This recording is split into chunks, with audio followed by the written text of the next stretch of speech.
What's going on, everybody? My name is Alex Freeberg, and in this video we're going to be going over the where statement in SQL.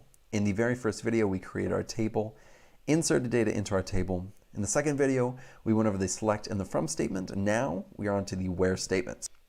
Now what does the where statement do? It helps limit the amount of data and specify what data you want returned. We have quite a few concepts that we're going to be covering today.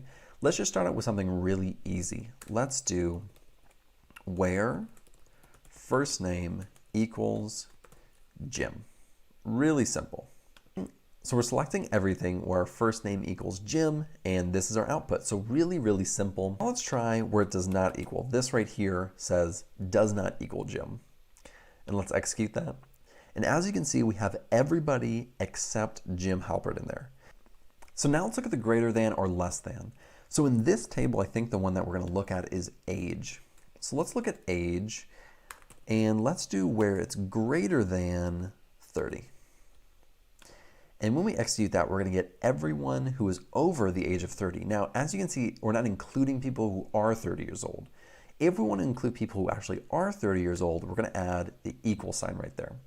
So we should be seeing people who are now 30. So before, Pam and Jim were not in there, and now they are. If we do the exact same thing, let's do less than 32. Here's everyone that's going to be included, but if we want to include the people who are 32-year-old, then we are just going to add that equal sign, and now the people who are 32 years old, like Toby and Meredith, are now included. If we want to go even further, we want people who are less than or equal than 32 and who are male.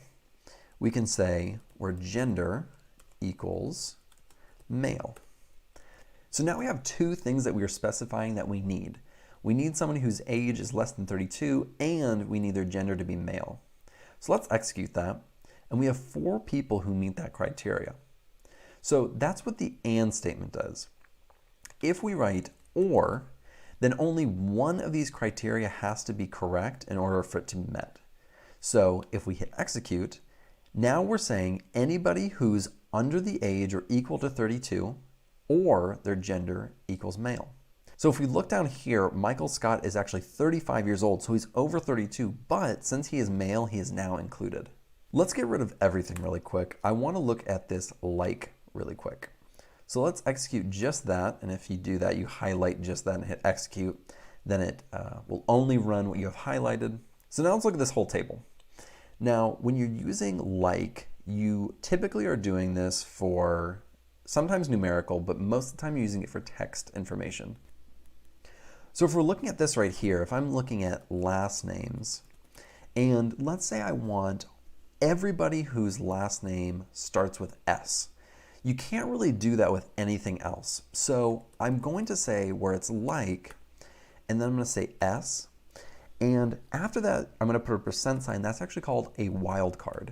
And if I close that off, what this is saying is I want every last name where it starts with, or where it's like, where it only starts with an S.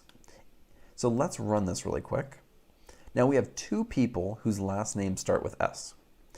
Now, if I put a wildcard at the beginning, we are now saying where there's an S anywhere in anybody's name. So let's execute this and see what we get. So now, even if the S is like Flenderson towards the end, it still counts. So you can specify multiple things in here as well. So let's say I want it to start with S. That would return Schrute and Scott, but now I want something that also has an O in it. So it has an S at the beginning, and then somewhere in there, there's an O. Now let's execute that, and there's only one person that meets that criteria. So you can do that for multiple things. You can even say OTT, and let's execute that, and he's still going to be returned. And if we put C at the back, it's not going to be returned because it follows it in order. So it isn't SOTTC. The C would actually need to go over here. So now we have SCOTT, and although there's a bunch of wildcards in here, it is going to return Scott.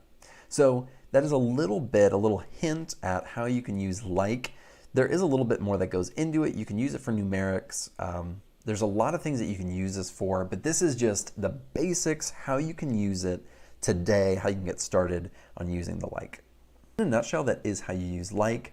And as I said before, you can use like with numerical data as well, but for demonstration purposes, I wanted to use text data. Let's get rid of this really quick. Let's look at our entire table. And I wanted to show you how to use null and not null. I can't really show you how to use null because I do not have any null fields. I could easily update this table and make one null, but that's in a future video where it's a little bit more advanced, where you can start altering your data. But just for purposes of showing you what null and not null is, let's do where first name is null. And if we see that it's not going to return anything, but if we say is not null, it's going to return everything because nothing in here is null, nothing in this first name column is null. So that's how you use it. There are a lot of use cases where you actually will use null and not null. That will be in future videos, probably in the project section or the portfolio section. We weren't able to show really how to use this super well, but just as a demonstration, that's really all it does. It looks at the whole column and whether it is null or not null. That's really all it's used for. This is actually super useful and you can use it in a ton of situations, but again, for demonstration purposes, that's really all it does. So let's get rid of this. Let's look at in really quick. So in is kind of like the equal statement, but it's multiple equal statements. So let's say we wanted to say where first name equals Jim. And then we were like, wait, we also want to include Michael Scott. So then we would have to write and where first name equals, and then we would do Michael, and then et cetera, for anybody that we wanted to include.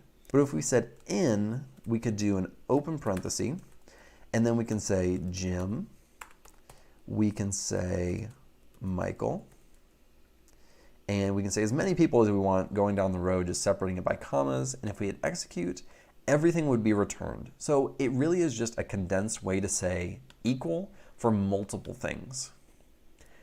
So that is the where statement. I think the where statement can get extremely complex, but this really is highlighting the basics. So if you can learn all of these concepts, you will absolutely have the basics down and will be set to go over some more intermediate and more advanced things with the where statement later on.